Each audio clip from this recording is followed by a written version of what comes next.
with you, yeah. I didn't wanna lie, baby, when in my life. Sinino yani ndavyugo ngukunda evyisini bitoya mami ndavyugo ngunda we kabisa hip hop nawe nyene kiri mu maraso sana muzika kwiye ya hip hop rero bananyite hip hop bon nukuvuga style yanje yo muri music ni R&B mugabo hip hop naongiye kabisa banakwitege warakavuga mistari ya hip hop nazo ndazikora rero aho nagiye kubipima mvuze nti bo producer nakoze ku iyo ndirimbo sinkeka yaciye bon yarayikunze turi muri Buja Fleva nabo nyene basanzwe batuye bakora umuziki hano muri Buja Fleva nawe waramanutse uzanye n'ivyishure mugabo target ya mbere ari gukora umuziki ndifuza kutubwira rero mumaze kubonana nabo niba mumaze kubonana nabo mumaze kuyaga gute atabira Master BK kuri rap world school abantu ba Small Dog baramuzi nzogupfira ndirimbo yes Kayanza no kuvuga irimo abantu vraiment kabisa okay yo ndakikubaza ntacyo uko yakiwe n'abantu nico nashatse kumenya ibikorwa waduhaye wavumvugishwa uko indirimbo nakubajije uko ibikorwa waduhaye neza neza uno mwaka inje muri Agape Records nukuvuga nakoze indirimbo yanje officiellement yitwa Meze Neza shira ku rubuga rwa Kirubo bishaka kabisa Fabrino indirimbo zose waduhaye nta video irimo Buja Fabrino azokwa amadore za audio gusa tumwitege gute rero Fabrino kuko ije na video okay merci beaucoup marije kibazo ciza video irakuzogenda neza ni ya surprise nyene peut-être reka ndeka njyemwe jewe gusa munyitege video murayinsaba muri benshi kandi kabisa vuba bigiye kugenda neza kabisa video bayitege cyane my brand ndifuza ko tubwira vuba kunde nabacu umuntu ikintu akeneye mushigikira ugishoboye kubategura ibiteramo naho nakaye kajambo babwira kumva zuko barabyidogera cyane baridogerwa cyane babidogera bategura ibiteramo abari kuri business donc ni business rero ko gutumira canke kutagutumira n'ubushake bwiwe jewe ntawe nokondana ariko gusa ubutumwa no babwira ni babandanye bakora ishu umutima ubategeka babona ko umuziki w'u Burundi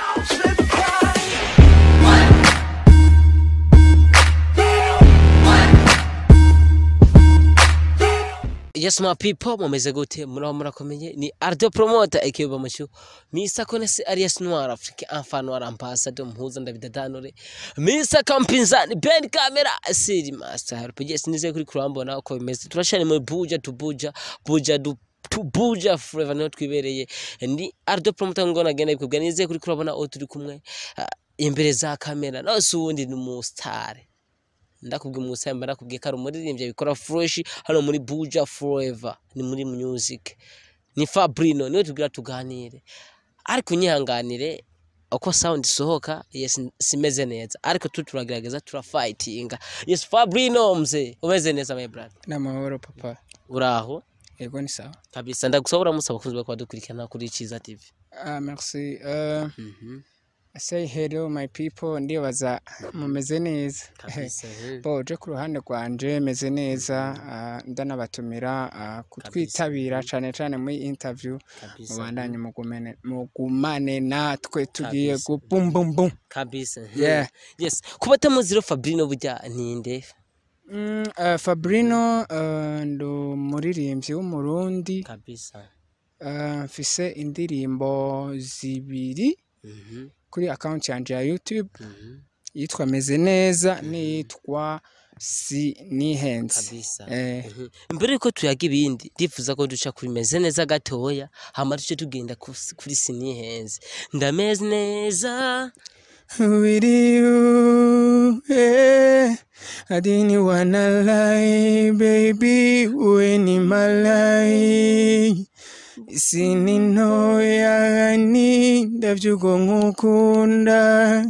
evyisini bitoya mami ndavyugo ngunda we come Faprino na wagwan twagiye nize kuri mwumva aratwika man twagiye Nihenze ubuzima bwari bwaranyangiye kumenya icyo ndi byarananiye imbere y'abandi. Yeah. Beautiful kama mama, beautiful kama mami, yeah. Sinihenze, yeah. Sinihenze,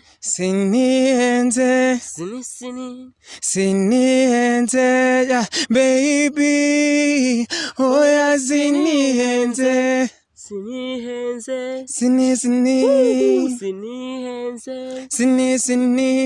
Sinihenze, baby, oya sinihenze, niyemeje gutera ishugwe mu mutima wawe, omegwe n'imitima yanje, busaye cyo kuma, balala vyotuma. Oh yeah. Wagwan my people. Let's go. None ndavuga iki? Uno mwe kuvana bavyiriye ndavuga iki? Impani dasanzwe. Kagufasha. Amen. Uri talent vraiment. Merci beaucoup. Kubera Imana. Yes, wimvisemo gutere kushobora kuririmba ko mani. Kuva ryari my brother? Ni kuva kera natanguye gukora indirimbo je niga mu mwaka wa gatatu muri primaire afise nevo kabisa imyaka 9 mba ndakoze indirimbo ariko nagiye kuvyameliora cyane ngeze mu mwaka wa 10 muri 2016 niho numva neza ko hageze ko nerekana rero ibintimo kabisa. Yep. Ukaba ufise indirimbo zibiri gusa ku rubuga rwa YouTube mu gihe urumva imyaka 9 yose ni muri game ya music ni ikintu cyagufatira my brother cyatuma udashira indirimbo zawe ku mbuga ngurukana bumenyi. Ok, merci beaucoup. En fait, muri 2016 niho narakoze nari bon no kuvuga imeze neza siryo rya mbere nari ninjiye muri studio kabisa. Ariko muri 2016 hari umupapa nkunda cyane bon wanashaka ni mu Adventist ariko yarakunda tala yanje bivanye nuko yambona avuga ati wewe werekanda gufashe arampa amahera 30,000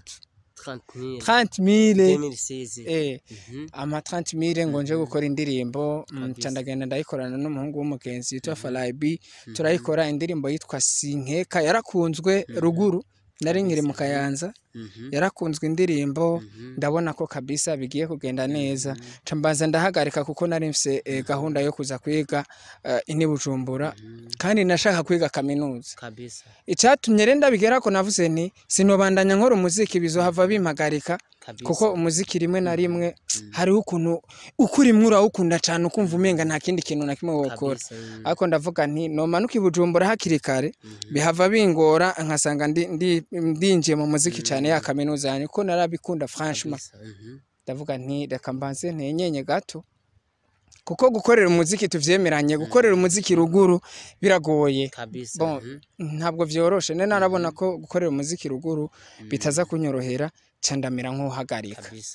mpagaritse ariko naravuze ati kuko je nshanzwe mu bisanzwe ndirimba R&B mugabo bon kuri hip hop ndunda yifiringa cyane kabisa. Hip hop urumva nayo nyene kiri mu maraso sana muzika kwiye ya hip hop rero bananyite hip hop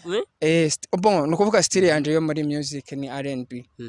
mugabo hip hop naho ngiye kabisa banakwitege warakavuze mistari ya hip hop nazo ndazikora rero aho nagiye kubipima mvuze nti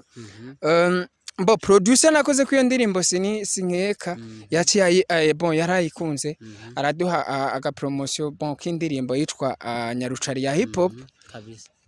Nanje narakunda abagenzi banje navuga ati sinoja muri studio reka dusangira ibyiza turagenda dusangira n'undi mu peti yitwa TY Flow turakora hip hop kugira nari nshaka parallelize ndabe eske R&B na hip hop nuwe mudiho cyane wakigwa cyane yari gahunda yo kugira ati okay umuzi nzoja mu muziki menye style nzokwinjiramo cyane bo sikuvuga ko hip hop ntarinda yizi ndagerageza ariko ikibazo nasanze Sinkeka ariyo yashitse kure ku rwego rwa kure ndavuga nti uwo bandanya R&B byo bavyiza bon style zo kuririmba bisanzwe apana bon nakurapa ni kuririmba by the way bwana avuga ati reka ni standing cyane kuri R&B ya kabisa ndifuza rero kutubwira aho tubwiye ko wakuriye ruguru vuka ruguru burya yes neza amajahe mukayanza ndifuza kutubwira rero mukayanza burya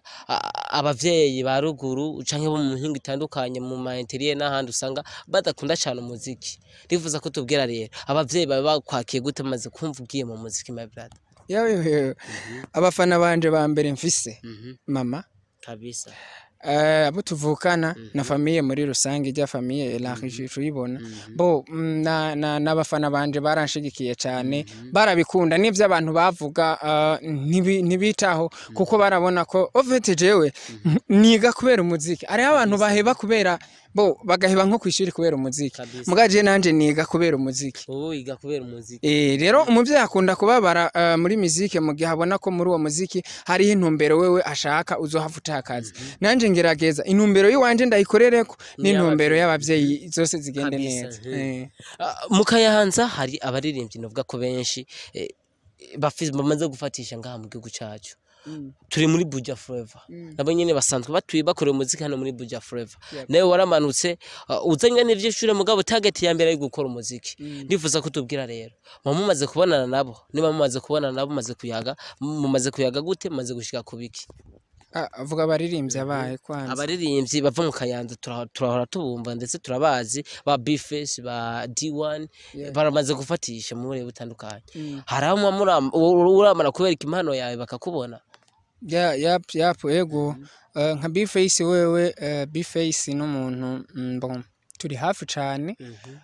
duhora tuganira ariko kimwe gusa sinda bon mu bisanzwe namubwiye ko duhora tuganira kuko kenshi tuba turi bon hari n'igihe tuba turi kumwe twahuriye nko mu mamanza nk'akarorero bon ariko mu bisanzwe aziko ngira hip hop kabisa mu hip hop ntabwo ndamusurprena ndamwumvise ama R&B ariko nibaza ko vuba zovyumva kuko nawe arakunda tara no ndamubaha cyane mutama ubaho cyane kabisa arakora umuziki neza arazi no kumanaginga numa mu baririmbyi bitwara neza n'imbere y'abandi mbo no kuvuga rero body one rimwe na rimwe turavugana kuri telefone ariko D1 ntiturabonana face to face no banda besh bon abandi bamarira abandaba yes nako abaririmbyi bava mu Kayanza nakubwiye B-Face ndabona D1 sinzi ko hari abandi baba bari fisi impano bon baba bafise ingabira nirenze bamaze gufatisha hano mu gihugu cyacu bava mu Kayanza bariho beshi Eri Pro arabizi umutipe agira hip hop ari muri rap business yitwa hakijizo kwenye hip hop nakubali papa abantu bo ni benshi bakora imiziki hariho abo bataramenya ariko mu bisanzwe Kayanza irimo tara ejo canke hirya ejo bagiye kubibona kabisa yes ndifuza rero kutubwira kwanza wavuze ko hip hop garuka gatoye hip hop na R&B nikikunda cyane gusumba ikindi ahubwo rero pardon gatoye hari undi muntu nari nibagiye legend Master BK benshi ntibamuzi n'umunyakayanza atabira Master BK kuri rap old school abantu ba Small Dog baramuzi nzogupfira ndirimbo yes Kayanza no kuvuga irimo abantu vraiment kabisa okay yes warumbajije R&B na hip hop umudiho warumbajije ngo hip hop na R&B hip hop ya umudiho ukunda cyane bo yose ndayikunda kubera ko nije ndayikora R&B na hip hop vyose urabikunda kubera ni ubikora ndifuza kandi kugaruka ukatubwira kukijanye watubwiye abaririmbyi baba mu Kayanza wemera bose urabakunda ariko nturatubwira hagati yawe na Eri Pro bivyifashe gute wanze tubwire bon hagati yanje na Eri Pro turasangiye kuririmba no muririmbyi w'umurundi nanje ndo muririmbyi w'umurundi kabisa nta birenze ntimurabona namushoho kuganira about music oya ntabya muziki turaganira ko vraiment bon mu bisanzwe aba baririmbyi tuva hamwe bon au fait jewe turakunda kuganira n'abaririmbyi bagiye batandukanye ariko rimwe na rimwe sindabiserura cyane ko bon benshi barazi ko nagira hip hop mugabo ubuya R&B benshi R&B mu bisanzwe na se n'utangiye kabisa benshi nk'abantu bo mu ntara za Kayanza kenshi bazi ko ndumuraperi ariko hip hop ubu bariko barabimenyera rero kuri R&B kuko niyo style yanje muri Buja Fleva niyo ngiye gukorera kabisa uraduha igikorwa mu mpera z'umwaka mu gihe mu ntango z'umwaka kandi bosa n'uwaduha ikindi gikorwa yes novuga kutunyoteza biva kuki kuri Faprino ndi umunyeshure ndi ku ishure kandi narahuye n'ikibazo indirimbo meze neza inyuma yaho harabaye akantu gatoyi ko amagara ndamera nk'ugize aka probleme k'amagara ndagwara gatoyi kandi bica birateranya no ku ishure tuja mu ma examen rero ibintu byose no guplaninga ndaraba eske ni nkora indirimbo sindayigirira promotion bizohava bitanyorohera kandi mfise ibindi bintu byinshi byo gukora ngwaye bizohava bica biguma byongera umva kugwara kongezamwe ingwara bica biya kabisa big sa yesoro muri mvyo mu Burundi novuga ko ari karazamuka ari karaduga uri kuraraba uno mwaka byo byifashe gute byagenze gute kuri wewe uwo mwaka ni mwiza cyane ndashima Imana kubikogwa ibyo waduhaye ko byakiwe n'abantu meze neza n'indirimbo yanje ya mbere mu bisanzwe inje officiellement mu muziki hariho ikintu tambajije yo ndakikubaza ntacyo uko yakiwe n'abantu nico nashatse kumenya ibikorwa waduhaye wavumvugishwa uko indirimbo nakubajije uko ibikorwa waduhaye neza na neza uno mwaka uko vyagiye vyakiwe nakuvuga baba yangu umuziki wanje wagenze neza cyane ndashima Imana kuko mu bisanzwe navyinjiyemo officiellement muri 2020 inje muri Agape Records nukuvuga nakoze indirimbo yanje officiellement yitwa meze neza shira ku rubuga rwa YouTube ari ya mbere ubakanya tuvugana mu mezi 6 irafise ibihumbi 9,200 bon ibihumbi 9,300 bibura quelque 20 views ngovuga 20 zibura muri 9,300 ni views nyinshi cyane mu gihe hari indirimbo ya mbere kandi audio sinihenze yakiriwe neza cyane abantu barayikunze uravye ku rubuga nayo ihagaze neza cyane ndabyishimira kandi uwo mwaka nturanahera hari ibindi bintu nyene tutazi nyene bizogenda apare music rero nibiye bintu shima ko byaragenze neza kuri uwo mwaka ndashimira abantu bamba hafi cyane Agape Records ma famille CEO Clovis Imana guhezagire uri umuntu ukunda tala rero ndamushimira cyane ndabyishimira kuba nkiri muzima ndashimira namwe abapromota murakora kugira ko natwe tubandanye twerekana ibyo turi n'abafana banje bose muri rusangi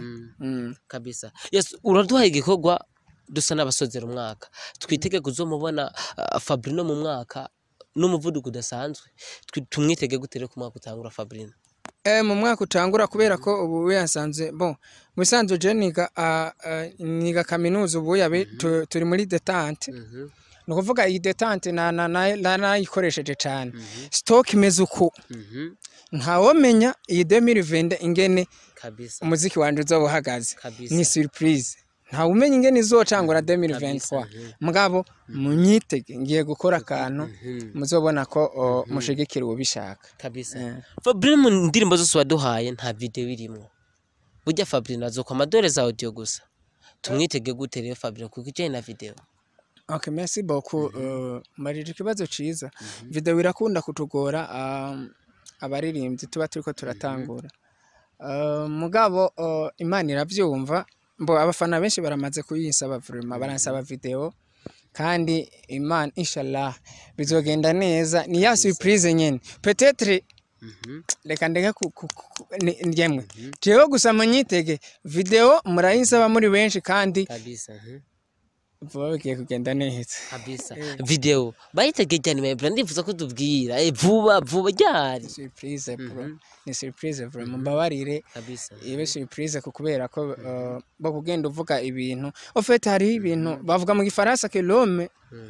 propose et Dieu dispose c'est pour cela novuga ngo izobikihe iki kirazira guhenda abafana Imana niyibizi kabisa Faprino watubwiye Clovis muri Agape Records kari famille yawe ndifuza kutubwira yoba ari wa managing ibikorwa vya Faprino kuri no mwanya bon tuvuze icyo ono kuvuga agape records dukorana nka famille arafise binini amariye cyane kabisa numwe mu bantu novuga ko mu muziki banje bavuga ikintu kinini ariko si management nk'uko nyene ushaka kuvyiyumvira bo arakunda tara yanje akamfasha ntaca nzeye ko nta makontra nta nibiki nuko ashaka gusaba arundi babone ko hari ikindi kabisa haje bihora bishikuka mucorera cyankura muri oya audio senda muri amahera audio nkorera kuri gusa vuba nje gituma abantu babashaka kuduterera kugira ngo dukore ama video nibaze dukora umuziki uri ku rwego rukazi ni akaye kajambo rero wobwira Fabri ntuze Clovis muri no mwanya ndamukunda kandi ndamukunda fo kabisa muri kino gihe abaririmbyi ndetse n'abantu hasigize iminsi yasirikira ukudakundwa cyane cyangwa kudavuza cyane indirimbo z'abarundi ngo ntidukunda ivy'iwacu bigiye bitandukanye abenshi bakanabihagarara ko bateguye concert bagatumira umunyarwanda abenshi bakavuga ngo bagahimiriza abantu ko atazokwitabira iyo concert kuri wowe burya Fabrino ico kintu afite icyo kivuga ko kwitaba concert na cyane cyane bagiriza abarundi kudakunda ivy'iwacu bo barafise izo ngorane abarundi kandi si mu muziki gusa ofete ni muri kategori nka zose abarundi turafise kudakunda Burundi udakunda Burundi bose simvuze bose ariko hariho bamwe tudakunda Burundi rero udakunda Burundi ntiwokunda abarundi sikesha iri mu muziki gusa no mu kibano bajya abantu babana ibintu byo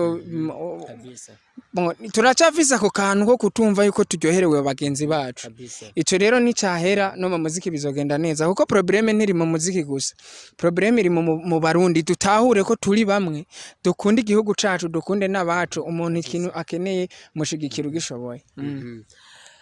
kubategura ibiteramo naho nakaye kajambo babwira kumva zuko barabyidogera cyane baridogerwa cyane babidogera abategura ibiteramo abategura ibiteramo barabidogera ku kuntu bashaka guha place cyane cyane abaririmbyi avuye out country bon jewe mu bisanzwe mu bisanzwe mu promoter abari kuri business donc ni business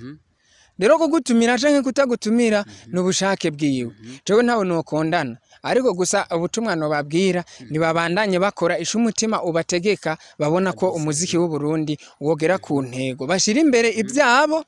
bon ayaja mu mufuki wabo mugabo bashira imbere nayaja mu mufuko uwo bakoranye kugira ngo bigende neza n'Imana iheza bizigura ngo bashira imbere inyungu ziwabo n'inyungu zabaririmbye bahi wacu yego cyane cyane ni byiza dusa n'abasozera ikiganiro cyacu ndifuza ko gira akantu bw'abakunzi bari kwadukurikirana hano kuri Iciza TV abakunzi ba Radio Promoter ndetse n'abakunzi b'ibikorwa bya muri rusange